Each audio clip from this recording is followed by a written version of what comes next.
e com essa reflexão que ainda não é filosófica.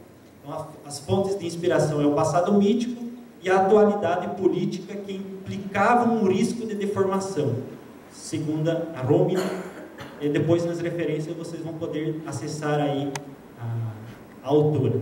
Então ela diz, a inspiração é ao mesmo tempo o passado mítico e a questão da atualidade política. Depois eu vou mostrar, situar dentro da questão da democracia nesse momento que está começando a se configurar nesse período clássico. Trata de problemas fundamentais da condição humana. Veja, o debate é essa questão do homem que surge na tragédia. Nessa luta por compreender o homem é controlado pelos deuses ou ele é fruto da inconstância da vida, do acaso, das circunstâncias. Então a tragédia tenta revelar isso. A mitologia, o mito, que é antes da tragédia, né? O homem é controlado pelos deuses, o seu destino.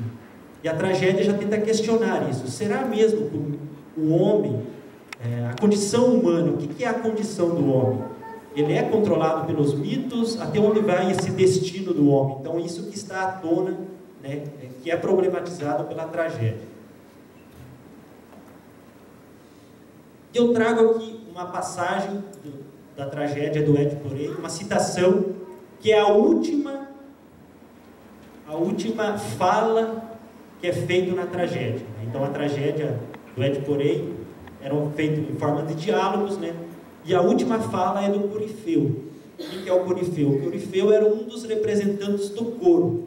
Além dos personagens, na tragédia havia um coro, que era um grupo de pessoas que representavam o povo. E dentro desse grupo, que era o coro, tinha o Corifeu, que era um personagem que se destacava do coro e que também falava. E o Corifeu é o último a falar. Sófocles coloca o Corifeu é o último a falar na tragédia, dizendo o seguinte: vede bem, habitantes de Tebas, meus concidadãos, este é Édipo, decifrador de enigmas famosos. Ele foi um senhor poderoso, e por certo os invejastes em seus dias passados e de prosperidade invulgar. Em que abismos de imensa desdita ele agora caiu. Sendo assim, até o dia fatal de cerrarmos os olhos, não devemos dizer que um mortal foi feliz de verdade antes dele cruzar as fronteiras da vida inconstante, sem jamais ter provado o saber de qualquer sofrimento. Então veja, nada mais é do que uma lição aí que o Sófocles coloca na boca do representante do povo, que era o povo. Quem que era? O povo representava a cultura da época dentro da peça, né? O povo era representante o coro era representante do povo na peça. E o povo quem que é? O povo representa toda a cultura que está em jogo, né? E o Corifeu, ele traduz isso como uma mensagem para o povo. E ele começa se referindo a esse povo como concidadãos. Veja o termo cidadania, cidadão, que surge nessa época da Grécia clássica, é refletido. Ele está falando com o cidadão ateniense da polis, que está se constituindo como forma de governo aí nessa época, né? A mensagem é dirigida para o cidadão. É a última fala da peça é essa. E ele diz: vejam o Édipo.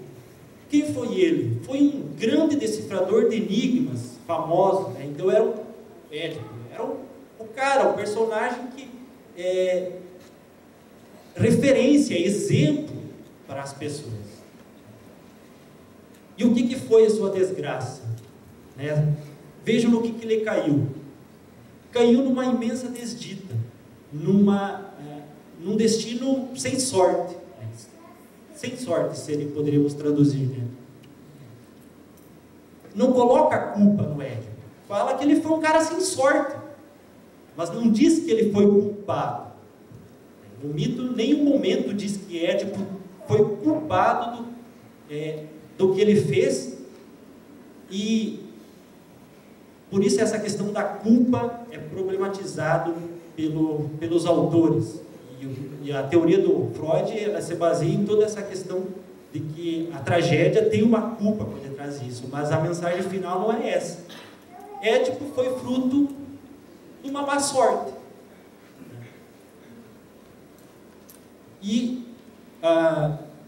Mas esse Édipo, senhor poderoso, que vocês invejavam, né, porque ele tinha, veja o que é o homem. Caiu numa vida miserável, e daí ele diz, né, antes de chegarmos no fim da vida, não podemos dizer que nossa vida foi totalmente feliz. Quer dizer, até o final da nossa vida ainda pode acontecer de nós se tornarmos miseráveis. Isso é a vida. Quer dizer, nós estamos numa vida feliz, mas a qualquer momento pode acontecer isso conosco. Pode acontecer isso que aconteceu com o Édipo. Então a tragédia, ela é educativa ao mesmo tempo. Depois eu vou trazer a interpretação do Aristóteles. A tragédia, ela tinha essa função de educar o cidadão.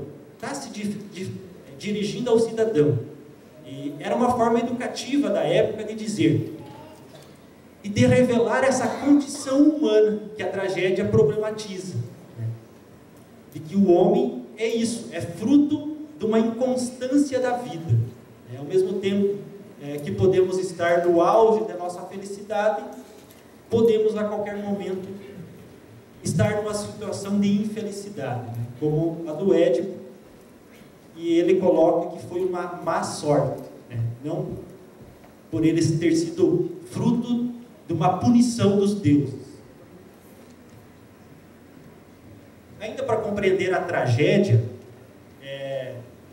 como que era a representação teatral? Os atores eram exclusivamente masculinos. Uma informação aqui, né? Os atores eram exclusivamente masculinos e usavam máscaras para representar emoções, tristeza, alegria, ódio, né?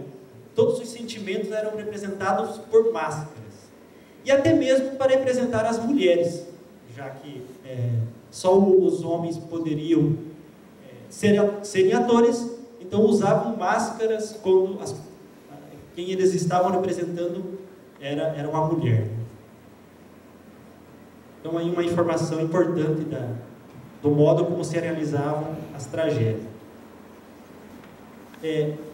Então isso que eu estava já falando, que é a tragédia, ela tem foi utilizada para formar o cidadão grego. Então ela é formadora do cidadão, ela quer ser educativa, como Aristóteles diz, logo em seguida eu vou apresentar. Estar preparados para momentos de reviravolta. Então essa é a lição da tragédia, que a gente esteja preparados, porque a qualquer momento poderemos ser alvos de uma inconstância da vida. Então o cidadão, ele precisa estar preparado. Essa é a lição que a tragédia nos traz. E esse Édipo, que ao mesmo tempo herói e ao mesmo tempo foi vilão, né? Então o que nós trazemos para debater aí no dia de hoje é o mito de Édipo, que o Corifeu expressou muito bem, né? Que ele era o herói, exemplo, e ao mesmo tempo ele se tornou vilão de uma tragédia. Vilão entre aspas aí, porque não no sentido de que ele foi culpado, né? Mas ele foi vilão para mostrar essa dimensão trágica que é o homem.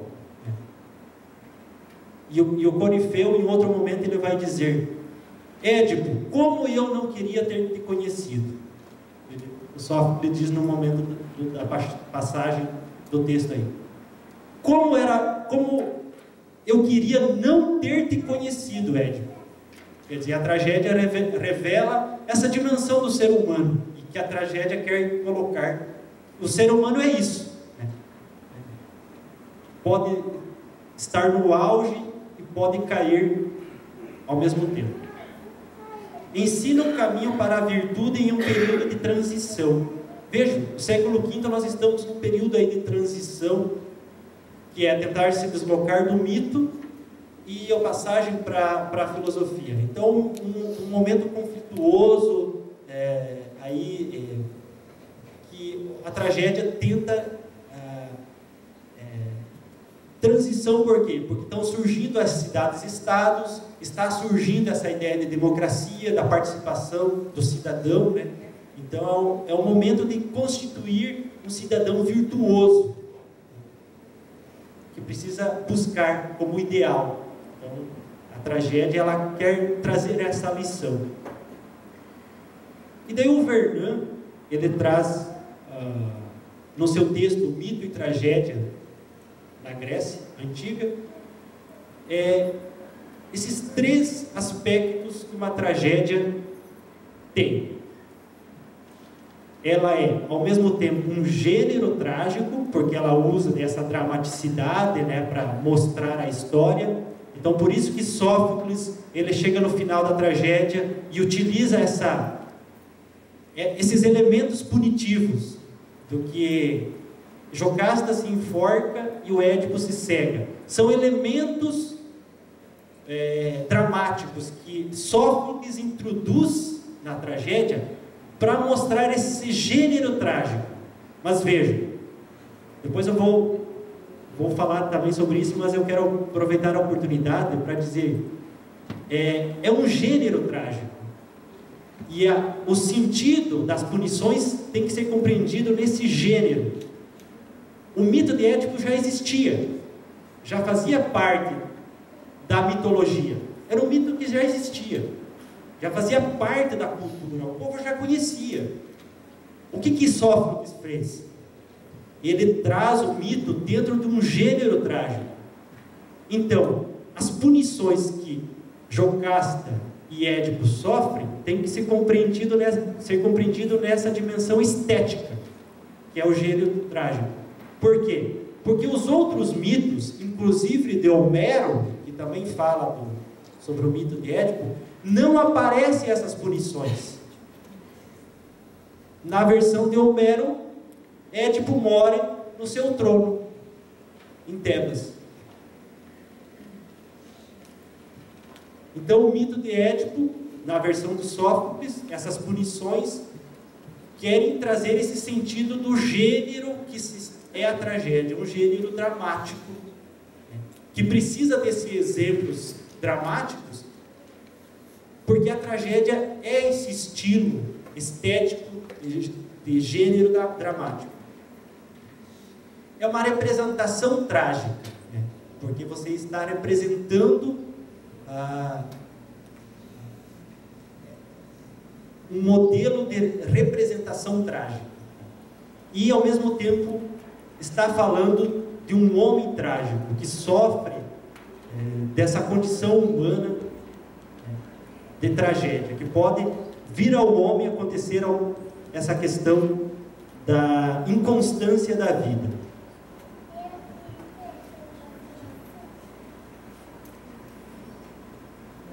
Então a tragédia, para o Vernant, é isso que o cidadão passa a ver o mito pelos olhos do cidadão. O que o cidadão, estamos falando do cidadão da Grécia do século V. Então o Sófocles começa a ver o mito pelos olhos do cidadão. O que significa isso? Ora, precisamos falar do homem. Quem é o homem? Quem é o ser humano? O que é essa condição da vida humana que está em jogo, que o cidadão grego está debatendo, então, que é problematizado? Então, o mito é olhado por esse olhar do cidadão grego, segundo o Vernant. Então, a matéria da tragédia é esse pensamento social que se está configurando nessa época do século V. Então, o pensamento social que está por detrás da tragédia é o cidadão da polis que se está constituindo E uma polis, quando se constitui enquanto cidade, precisa construir o seu cidadão. Quando uma cidade é constituída nessa forma de organização que se estava se iniciando, uma cidade polis, né, precisava formar o seu cidadão e dizer quem é o cidadão, quem é o homem. Então é uma leitura a partir do pensamento social dessa época. Daí temos a tragédia para o Aristóteles, né, que viveu aí no século IV. Né. O Aristóteles ele já retoma uma interpretação da tragédia na sua poética, onde ele considera a tragédia uma reflexão sobre a condição humana. Bom, é aquilo que eu já estou falando, né? De certa forma é o que é essa leitura que nos vem desde Aristóteles. Ele lê a tragédia nesse sentido, uma reflexão sobre a condição humana, não uma reflexão na dimensão da filosofia, porque ainda a filosofia não se configurou, mas já é a problematização de quem é o homem, desse ser finito e não mais controlado pelos deuses, mas que pode ser fruto do acaso. E a tragédia tem esse sentido educativo, educativa, tendo como função a catarse, esse termo que Aristóteles nos utiliza para dizer que a purificação da alma, podemos assim traduzir. A catarse não era é um conceito que não é utilizado apenas na filosofia da época, utilizada na medicina também, em outras aplicações, mas ela tem essa aqui, nessa questão no sentido educativo, da purificação da alma dos cidadãos, buscar a virtude da condição humana, um processo de reconhecer a si mesmo e buscar a sua justa medida. O homem tem que buscar a justa medida. Por quê? Porque o Édipo não foi isso. O Édipo, todo o desenrolar da tragédia, ele não buscou a sua justa medida. Ele queria a verdade a qualquer preço, inclusive ameaçando de morte seu cunhado e os testemunhas que ele buscou e o próprio mensageiro dos deuses. Ele ameaçou de morte se eles não colaborassem na investigação que o Édipo estava fazendo. Então ele não buscou uma justa medida, ele foi ao extremo. Édipo é colocado como um exemplo de lição para a sociedade, que é preciso buscar a justa medida e, acima de tudo, reconhecer-se a si mesmo nessa tragédia educativa, porque o homem precisa se reconhecer naquele personagem da tragédia a si mesmo. É uma lição. E a tragédia também revela o que Aristóteles fala de peripécia. O que seria a peripécia? Seria uma mudança inevitável de um estado de coisas para o seu oposto. E isso acontece no Édipo Rei. A tragédia, e acontece na tragédia muito isso. De repente, muda-se toda a história. O Édipo está lá investigando a verdade, mas é a verdade que ele quer descobrir quem matou o Laio. Só que junto com essa verdade de descobrir quem matou o Laio, está a sua história que ele não percebe. Édipo, ele tem dúvidas de que ele teria matado o Laio, mas ele não tem dúvidas, parece pelo menos na leitura do Vernon, ele não tem dúvidas, porque ele acreditava ser filho do rei de Corinto. Ele acreditava. E é essa a mudança que acontece na história. Quando vem o mensageiro de Corinto dizendo que o rei de Corinto tinha morrido, então toda a história se transforma. Por quê?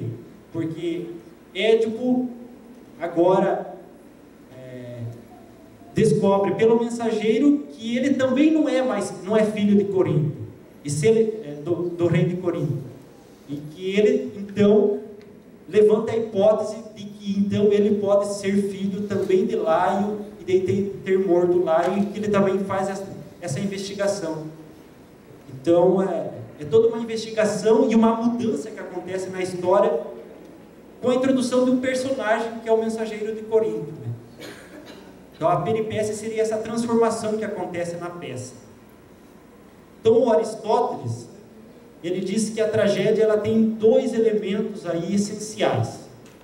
Essa peripécia que eu falava para vocês, né, que é o movimento interno que acontece dentro da tragédia, que faz com que a fortuna do personagem, né, se transforme,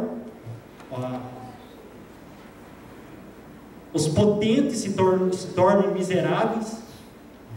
Então o desenrolar do personagem acaba se transformando. Então a peripécia é esse movimento, né, que acontece dentro da peça mesmo. E o outro elemento da tragédia é o reconhecimento, que Aristóteles chama de anagnórisis, que é o que não se sabia torna-se descoberto no fim. Então Édipo não sabia, que ele desconfiava que poderia ter matado Laio, mas não sabia que ele era filho de Laio. Ele sempre acreditava ser filho do outro rei da cidade de Corinto. Ele acreditava nisso, mas no fim então se descobre, e o que Aristóteles diz, a tragédia sempre traz isso, traz um reconhecimento, uma mudança. Só que as duas coisas não são separadas. E o Aristóteles diz: a mais bela de todas as formas de reconhecimento é a que se dá juntamente com a peripécia, como por exemplo no caso de Édipo, né? Então Aristóteles cita. Então o Aristóteles é o primeiro a fazer a interpretação do Édipo, né? E ao mesmo tempo traz essa leitura da tragédia como educativa, e foi o primeiro a fazer a leitura do Édipo.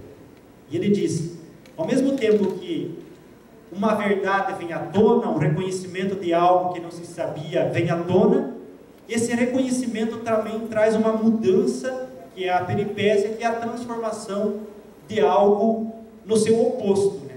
Então o Édipo, de uma felicidade que ele estava como rei, ele acaba se tornando miserável e vítima de toda a história.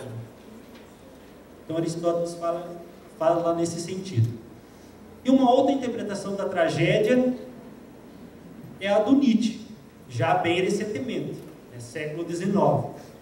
No seu livro que ele escreve sobre Sófocles, Introdução à Tragédia de Sófocles. Então esse livro do Nietzsche, ele traz uma outra leitura também da tragédia, onde ele diz: as noções de falta e punição para a tragédia grega tem um sentido estético, é aquilo que eu dizia, né? Então é uma leitura que o Nietzsche introduz.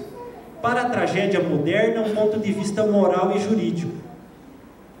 Então essa leitura de ver a tragédia no sentido de culpa é uma leitura moderna.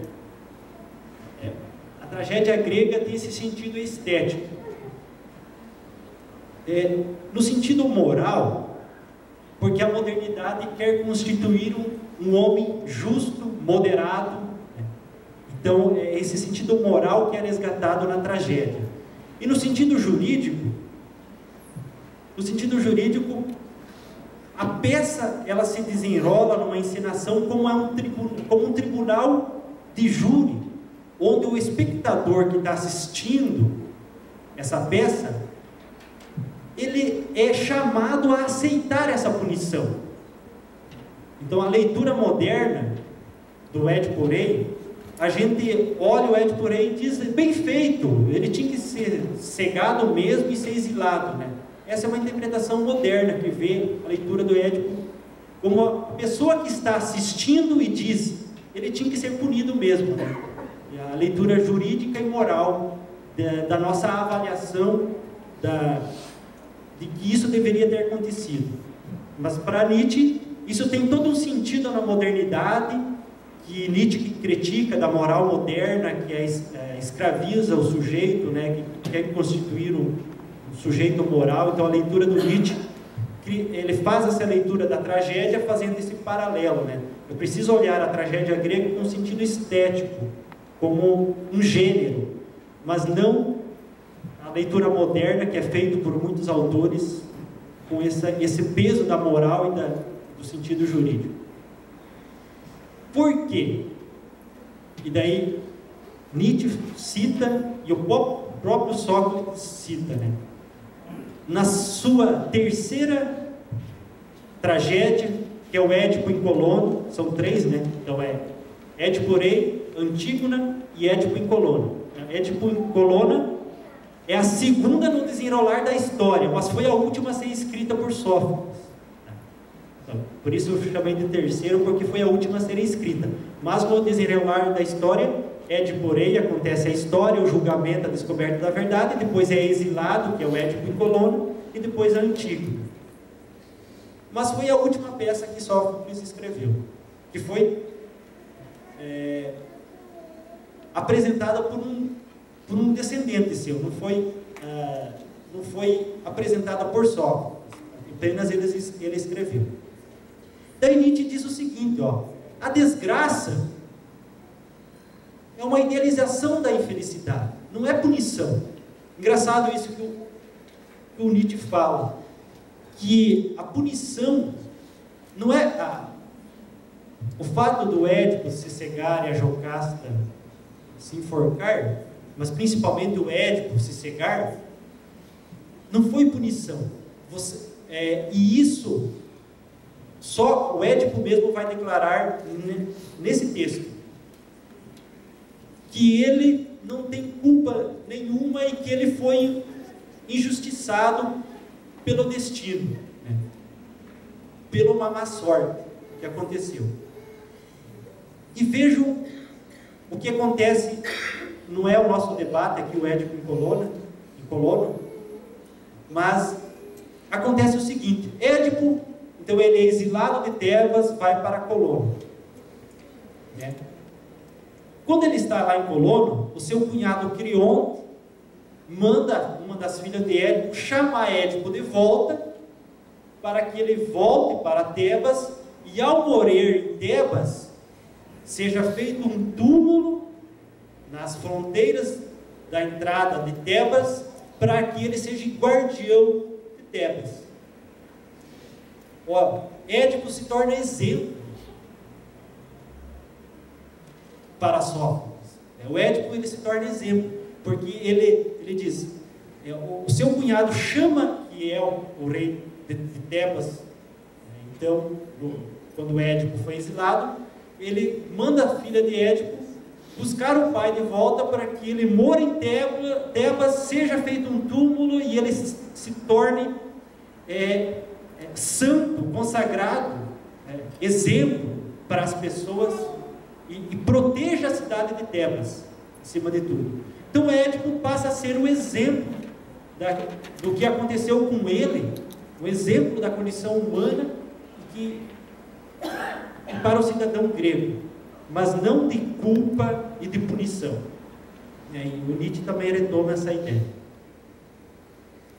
Ainda dessa questão histórica, situar rapidamente, nós estamos no período do século V e do governo de Péricles. Então vejam, é preciso situar também nessa questão histórica. É conhecido como o século de Péricles. Quem foi Péricles? Foi um chefe civil, líder militar de Atenas, discípulo de filósofos gregos, Anaxágoras, Zenão. Com esses mestres aprendeu a arte da retórica, do discurso, da técnica do discurso, para, através da argumentação, vencer sempre no diálogo. Um dos principais líderes democráticos de Atenas e a maior personalidade política do século V.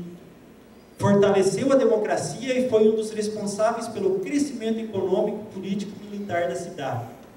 Então estamos nessa época de certa forma Sófocles está falando desse líder democrático que está se configurando na Grécia, e o herói Édipo, que se demonstra tirano na investigação da verdade, quer ser evitado E a lição de Sófocles, e que o Vernon aponta, né, na sua interpretação, diz o seguinte: é um rei que a Grécia não quer mais que volte. É um tipo de reinado, né, do tirano que a Grécia quer evitar. Por quê? Justamente por se estar configurando um governo democrático. Algumas informações aí sobre os concursos trágicos, né? Como que era feito isso? Uma informação para a gente. Estamos falando dessa tragédia, mas a gente precisa se situar, né? Como que eram feitos? Elas têm origens em festas dionisíacas, que eram festas atribuídas ao deus Dionísio, né? Deus do vinho, em algumas versões, né, da alegria. Essas festas atribuídas a festas dionisíacas que aconteciam. Uma primeira competição foi realizada em 534 a.C., vencida por Téspis. Então foi considerado por Aristóteles o primeiro ator ocidental. Aristóteles o considera assim. Então veja, é final do século VI, então, que começa a surgir a tragédia. Téspis, ele introduz a tragédia como um elemento nesse período. Ele se destaca do coro, do teatro, e como personagem introduz a dramaticidade. Então ele foi considerado aí o iniciador da tragédia. Período clássico, estamos nesse período, né? O período clássico é chamado século V, século IV, tá? Antes de Cristo. Conhecido aí como o período da democracia ateniense. Então o século V é o século da tragédia. A tragédia é promovida pela cidade-estado. A cidade-estado banca a tragédia, paga os atores. Então é uma ação do Estado que promove o teatro como forma educativa. O teatro e as tragédias são promovidas pelo Estado como forma educativa do povo. Então era promovido pelo Estado. Como era feito o julgamento da peça? Para vocês terem uma ideia de perceberem como que a peça era julgada. Quem ganhou, como que era feito esse julgamento? Então uma lista de nomes das 10 tribos eram colocados em uma urna. Nome, uma lista de 10 tribos. Uma lista de nomes. Então das 10 tribos, vários nomes eram colocados aí numa urna. No começo das representações, eram tirados 10 desses nomes. Esses juravam imparcialidade e escreviam a ordem dos méritos em uma tabuinha, que era colocada novamente na urna, da qual eram tirados 5 ao acaso, e desses 5 era tomada uma decisão de quem era o vencedor.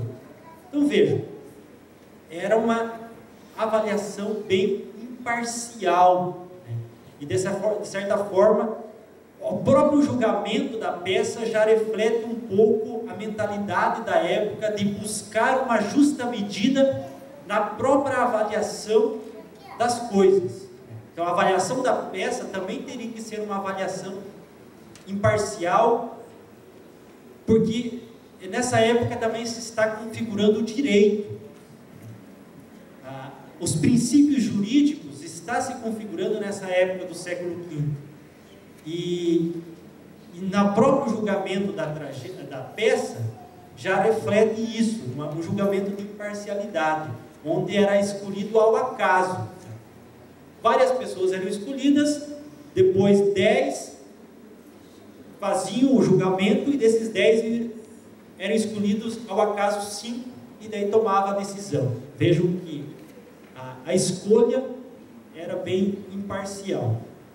E daí o Vernon fala, né, que dessa mentalidade, uma passagem para um ambiente jurídico que se está configurando e que o próprio julgamento da tragédia reflete. Então temos aí os dramaturgos gregos, né, para vocês perceberem aonde que Sófocles se situa. Ele se situa entre o Ésquilo e o Eurípides. Então o Ésquilo 525 a 456 a.C., é considerado o fundador do gênero, né? É ele que desenvolve, através de suas peças, que escreveu 90, mas que chegou até nós apenas 7. O Sófocles, 496 a 406, né? Dos 123 dramas, que escreveu apenas 7 também chegaram até nós. O Eurípides, né, que vem em sequência, dele é o maior número de peças que chegaram até nós, 18. Influenciado pelo movimento sofista, foi o mais progressista dos trágicos gregos, não chegando, entretanto, a negar as tradições, né? Nietzsche considera o Eurípides o que mais introduz um pensamento filosófico, mas ainda está muito ligado à tradição. O Eurípides tentaria fazer uma cisão já entre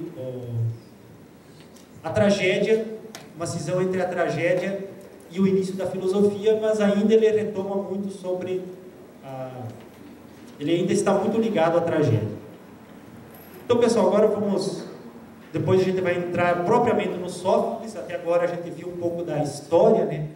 Situar a tragédia dentro dessa problemática, né? Contextual, histórica, né? Do período. Depois do intervalo a gente entra mesmo em quem é o Sófocles, qual é a sua leitura do Édipo Rei. Ok? Então 20 minutos de intervalo aí para a gente fazer um lanchinho.